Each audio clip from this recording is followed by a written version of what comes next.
Okay? But this lab here, okay, is going to cover basically the last half of our units on energy and physics and stuff like that. All right. Now, as I go through this lab, I'm going to walk through each part. I'm basically going to give you the answers if you're listening carefully. Okay, so as I'm going through stuff, make sure you're paying close attention, especially when we get to the analysis. Okay, I'm going to give you quite a bit of help there because I understand we did most of this stuff while we were learning online and we don't all get it yet. Okay, so I'm going to be walking you through that pretty specifically. Okay. All right, so the lab is going to work like this. We are going to place the cart at the top of this little ramp that I've built. Okay, you're going to build similar little ramps. They shouldn't be any taller than the one I've built here. In fact, I think this one's even a little bit on the tall side. Okay, the reason being, the taller you make the ramp, the farther the cart's going to go, and we only have so much room in here. Okay, I'll probably put a couple of you in the chem lab if there's nobody working in the chem lab to make space, but we only have so much room. So we don't want the carts to be traveling 20 meters after they come off the end of the ramp. Okay, what we're trying to find in this lab is how well energy is converted from one form to another. Okay, we're also trying to find out, is energy conserved in an energy conversion? We kind of already know the answer to that. Okay, in the perfect physical world, the answer is yes. In the real world, where this lab is going to operate, the answer is still yes, but with a caveat. Okay, all the potential energy the cart has at the top of the ramp will not be kinetic energy at the bottom of the ramp, because it's going to get converted into other forms of energy as the cart goes down the ramp.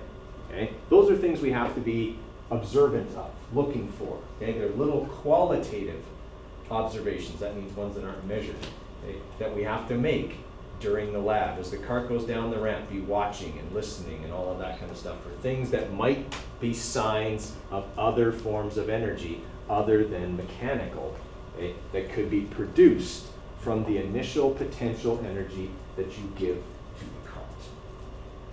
Okay. So on that note, for the design part of this, the only way this whole experiment even gets started is if we, as the experimenter, put energy into the system. Okay? This cart does not go anywhere. Okay? And I'm going to put this back to here so you can see it. Okay? This cart doesn't go anywhere unless I put it at the top of the ramp. Okay? So the cart's on the floor. Okay? And if I don't lift it and put it on the top of the ramp, okay, this experiment never begins. Everybody with me? Okay? So as the experimenter, I'm doing something. When I change the energy of the cart by putting it at the top of the ramp, what am I doing? It's okay to say out the answer.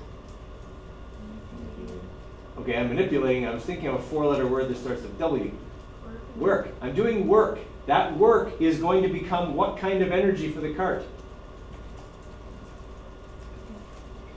What kind of energy does it have in this situation right now, sitting at the top of the ramp? It has potential energy, right? Okay, that's our manipulated variable. Spoiler alert, there you go. Okay, the potential energy of the cart is our manipulated variable. Without that potential energy, we can't do anything else. I can't compare the energy at the bottom unless it's got some at the top, unless it starts at the top. Okay.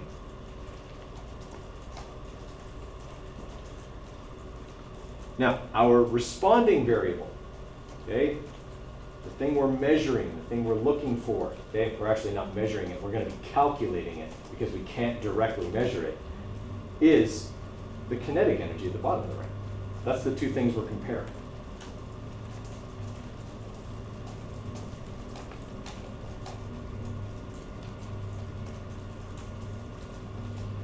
Right, now you have to tell me why it's a responding variable, how it's responding, all that kind of stuff. You still have to explain it.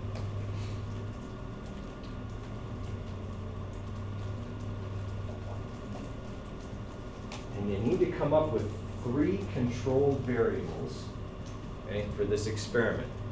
Right, now I'm going to describe the rest of the experiment here, but one of the most important controlled variables for this experiment has to do with why the cart goes down the ramp. Okay? There's a reason the cart goes down the ramp. Something pulls it down the ramp that doesn't change throughout the lab. And it's really important that it doesn't change throughout the lab for this reason.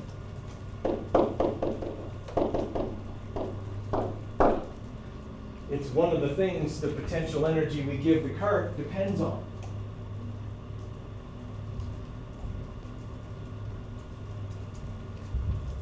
Okay? If it were to change, it would mean that the cart would have more or less energy.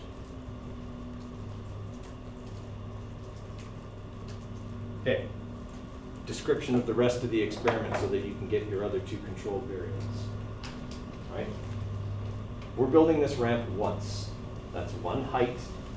We're running several trials, but it's just for consistency. Okay? We're not changing the height that the ramp has. We're using the same height every single time. Okay? We just want to run 3 or 4 trials to get good data. Okay? When we let the cart go, this is the tricky part. We don't stop it at the bottom of the ramp. Okay? We want to know what the kinetic energy at the bottom of the ramp is, but we can't know that directly because we don't know how fast the cart is going at the bottom of the ramp, and we have no way to measure how fast the cart is going at the bottom of the ramp. So what we're going to do is we're going to let it go off the ramp and roll along the floor until it comes to a stop. Okay? So that piece of floor that it travels on and the cart are not going to change. Okay? It's important that they don't so that we get consistent conditions, okay, along here. Now, why does the cart eventually stop? What stops it?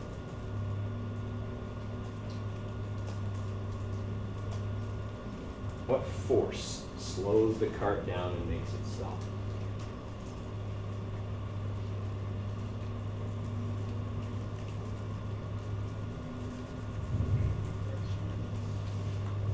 Friction is the force that's going to stop the cart. Okay? Now, friction depends on the floor. Okay? Depends on the cart. Okay? Those two things determine how much friction there is, okay, in this system. That's why we're not changing.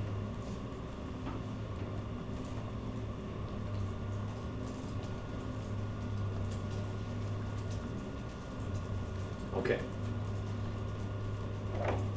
Now, this part's going to be important for your analysis, but I don't want you to type anything right now. I want you to just pay really close attention to my explanation here. Okay? We are trying to compare in this lab the initial potential energy and the final kinetic energy. Okay? Theoretically, those things should be equal. Obviously, they're not going to be, but theoretically, they should be. Right? All that the cart has at the top of the ramp is potential, and all the cart has at the bottom of the ramp is kinetic. Everyone okay with that idea? Okay. Now, even though they're not going to be equal, that's okay. Okay? We know that energy is going to be lost by the cart as it goes down the ramp. It's going to turn into other forms of energy that you'll be able to observe. Right? We know that we can easily calculate how much potential energy the cart has because we calculate potential energy with mass times gravity times height. Right? We know what G is, it's 9.81. We will know the mass of the cart because I actually wrote it up here. Okay?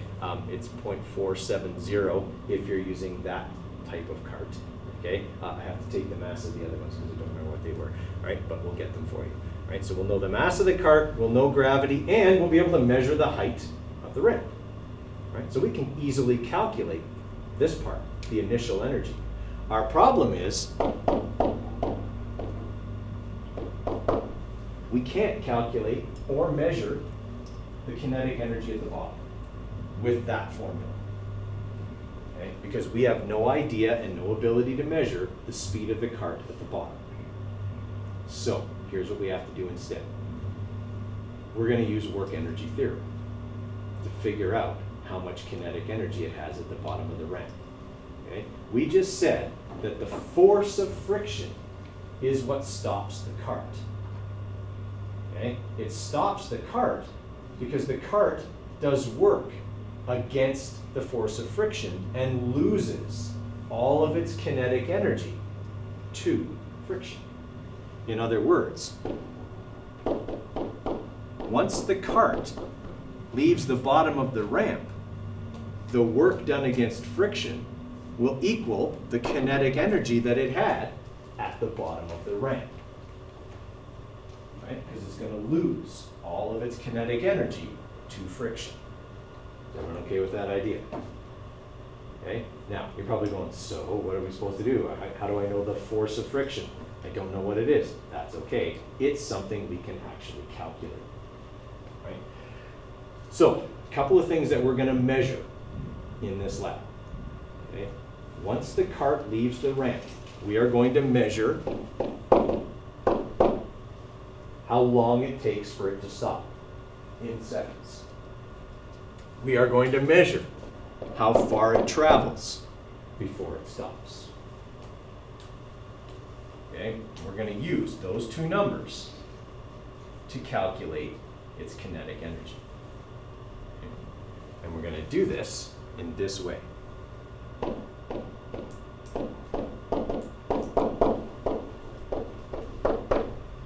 Okay? We're going to say that the work done against friction, force times distance, this distance being the one we measure, okay, that's the distance over which friction will act, okay, will equal 1/2 mvf squared. Okay? Now, we're still stuck with this idea here of force. Okay? Well, force equals mass, which we'll know because we know the mass of the cart, times acceleration. Okay? Now, we're going to use a special formula to calculate acceleration that you will never use again. Okay? So you don't have to remember it or anything like that. You just have to use it for this lab. Okay? And that is this. Acceleration equals 2 times d over t squared. We're measuring d and we're measuring t. So we'll have these two numbers. Okay? So all we're going to do is we're going to take this and plug it in here. And we're going to say mass times acceleration times distance ahead equals, and we'll be able to calculate what VF was, or actually what the kinetic energy was. We don't even need VF. What the kinetic energy at the bottom of the ramp was by multiplying these three numbers. Right? So in your analysis, what you're going to be asked to do is explain the energy conversions. That's what I've just done. Potential energy. It's going to become kinetic energy. And then we're going to use the work done against friction to calculate the kinetic energy at the bottom of the ramp. Okay? You'll have to explain that a little bit. All right? Mathematically, this is what we're doing, and I'm going to walk you guys through it, okay, when we get there.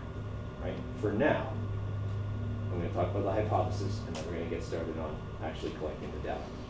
All right. So for our hypothesis, okay, what I'm looking for in our hypothesis here is this. Okay, tell me in the if part about the law of conservation of energy.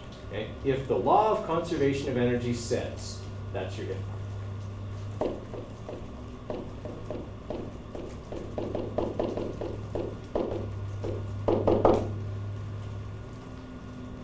Okay, the and part's going to describe the experiment. Okay, and it can be as simple as a cart is run down a ramp and its potential, initial potential and final kinetic are compared. Okay, that's really all we're doing. Okay, then I want you to predict your results. In other words, tell me whether EP and EK will be equal. Why or why not? Okay, so predict results. Okay, and explain why. Right, so the then part would be, then the kinetic energy at the bottom of the ramp will be blah, blah, blah, because. Okay, and in that because part, you're going to tell me a little bit about where you think that energy is going to go. If you think they're not going to be equal, spoiler alert, they're not going to be equal. Okay.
cool. These don't need batteries.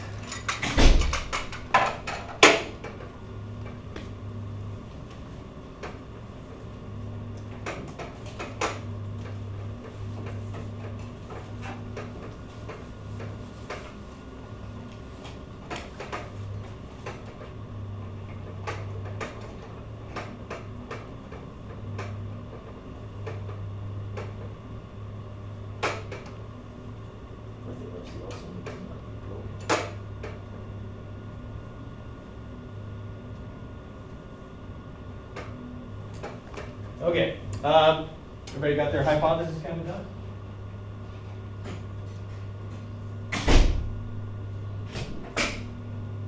We have more than one.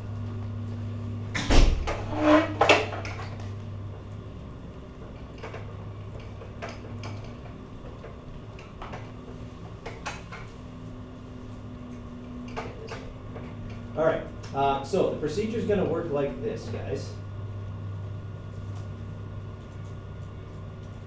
Okay, we're going to run the cart down the ramp, okay? First thing you have to do is measure the height of your ramp. When you measure the height of your ramp, okay, you're just going to take a meter stick using the metric side. Okay, don't use the side with inches on it, use the centimeter side. Okay, and what you want to do is measure the height of the ramp to where the highest point of your cart will sit. Okay, so on this ramp here, because there's some tape for a pulley, okay, I would measure to the back wheels, essentially, the back axle, okay, of the cart. Okay, so that'll give me my initial height, okay, and that's the height that I'll use to calculate the potential energy. The potential energy will be the same every single time because we're using the same ramp in the same situation. Everybody with me there? So that's one thing you'll have to measure. Okay, once you put the cart on the ramp, okay, then you're simply going to let it go, and this is why you're going to need so many people in your group. You're going to need at least 4 people. Okay, the way I did this when I got the data was I actually had to do it all in post-production on the video editing. I had to do all the timing in Premiere Pro. I had to put the timer up there and do the counting that way, do the timing that way, because there was no way I could start the timer, stop the timer, and measure and do all of that kind of stuff all by myself. Okay, so you're going to let the cart go down the ramp, and you will start timing it when it leaves the ramp. Okay? So if I let the cart go, start the timer. Okay? Front wheels are off the ramp, start the timer. And I put it way too close to that wall because the cart hit the wall. Does that count as a good trial? No. The cart has to stop on its own. Friction has to stop it, not the wall. Okay? So you kind of have to position your ramp in such a way that it doesn't hit anything on the way. Can what be a source of error? Well, no, I wouldn't use that trial. Wouldn't be a source of error because I would never use that trial. Okay, what could be would be that, you know, I'm watching that thing go down the ramp and I'm starting the timer. Is that a reaction time thing? Okay, reaction time is a source of error. Okay.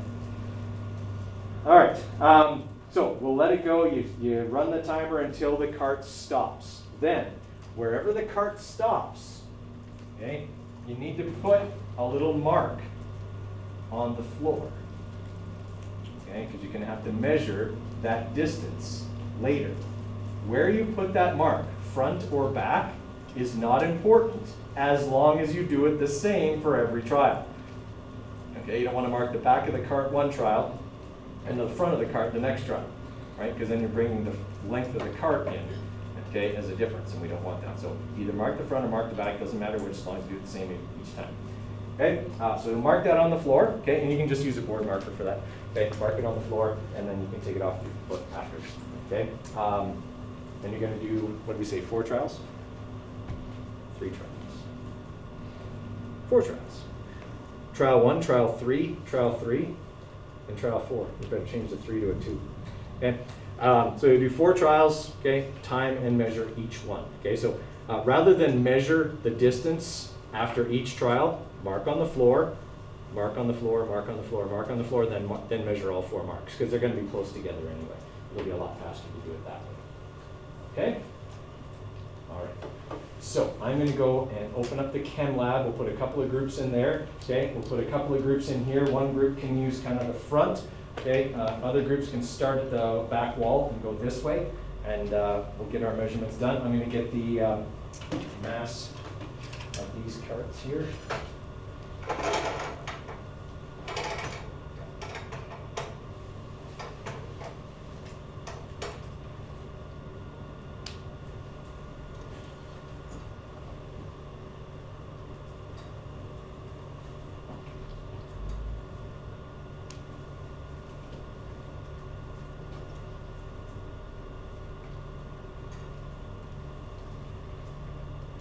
They're 520 grams. Okay, so if you got one of the silver carts, you need the silver ramps. Okay, so silver carts, silver ramps. Black carts, wooden ramps. Okay, doesn't matter which one you get. Okay, there's a magnet in front of this. Doesn't matter which kind you get as long as you match up the carts with the ramps. Because I mean, you can use these gray ones on here. They're just not as good on there. Okay, and it's a lot farther for them to fall, okay, off the end of the ramp. If you're getting a black cart, make sure you tighten the wing nuts on the wheels before you do your trial. If you don't, it's possible that in the middle of the trial the wheel will come off. And that's not a source of error, that's a trial you have to do over again. Okay, because the cart will stop a lot faster if it loses the wheel. And it'll turn, which is not good. Okay? Yeah, once I'm done explaining.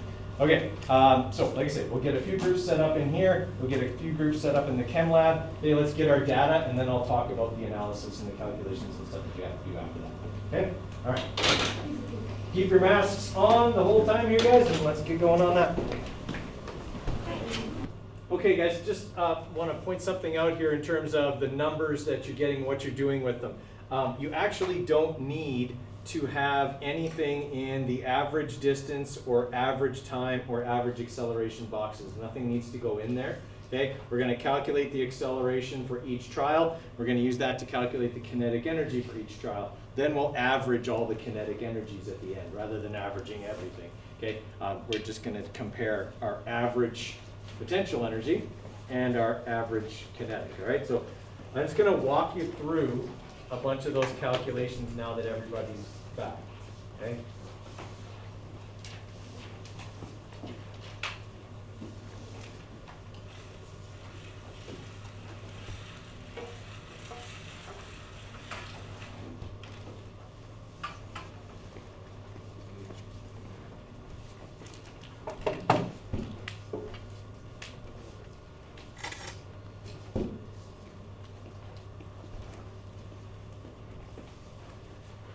Okay, so what I did here, guys, is I used the numbers from the video, from my observations video that you guys don't have to use because you were here. Okay, and I'm just going to walk through the calculations here so we can fill in the rest of the chart. All right. So in your procedure, it tells you calculate the acceleration for each trial, and it says calculate the acceleration using this formula. Okay, 2d over t squared. This is a formula you learn in physics 20. Okay, but we're going to use it here just for this lab. It's not something you're ever going to have to use again. All right, so for trial 1, okay, I'm going to have 2 times 3.978, okay, divided by 10.1 squared. Right, that'll get me my acceleration for trial 1. All right, so 2 times 3.978, okay, divided by 10.1 squared. All right, so I've got 0.07799. I think I'll just put it 0.0780.